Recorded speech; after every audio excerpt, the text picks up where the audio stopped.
Tous les papillons sont magnifiques.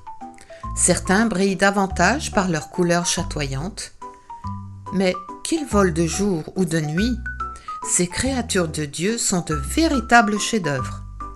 Regarde les dessins sur leurs ailes.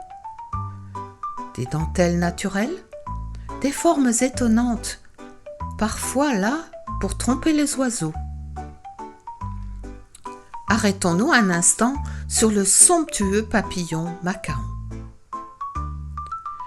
Après avoir exploré la nature tout le printemps, la femelle pond ses œufs sous les feuilles.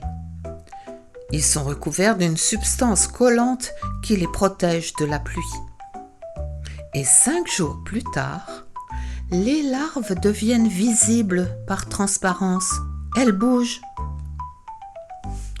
Puis vient l'éclosion.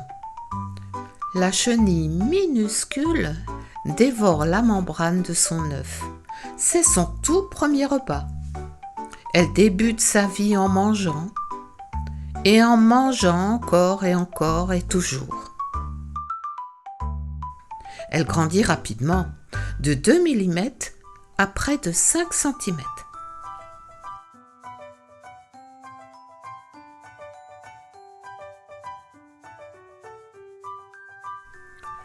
Tout l'été, elle traverse 5 mues.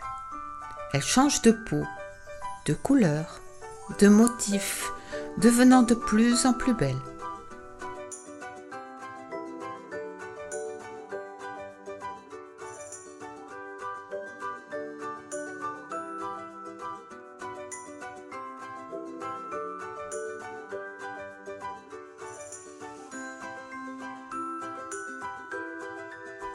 À la fin de l'été, prête pour sa transformation, elle s'accroche à une tige.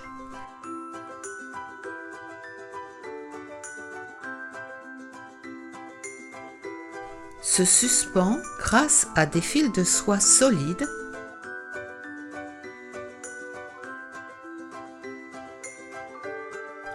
puis entre en métamorphose.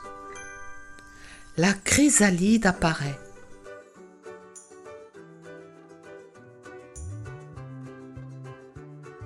Prenant la couleur de son environnement pour se camoufler.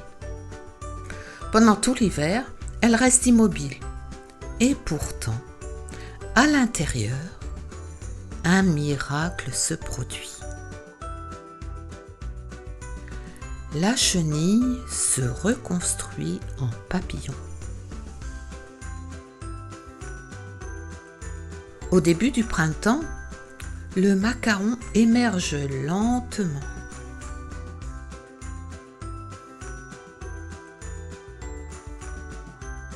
Fragile, il attend que ses ailes durcissent avant de s'envoler et de profiter de cette nouvelle vie.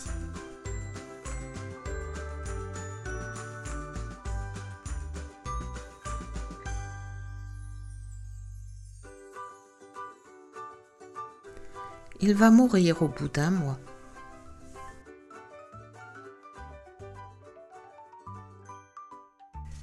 Savais-tu que la Bible parle aussi d'une nouvelle naissance ? Un chef religieux, nommé Nicodème, a demandé à Jésus comment il faisait de tels miracles. Jésus lui répondit : « En vérité, personne ne peut voir le royaume de Dieu s'il ne naît de nouveau. » Mais qu'est-ce que cela veut dire, renaître ? Jésus explique qu'il faut croire dans son cœur qu'il est le Fils de Dieu, venu pour nous sauver du péché.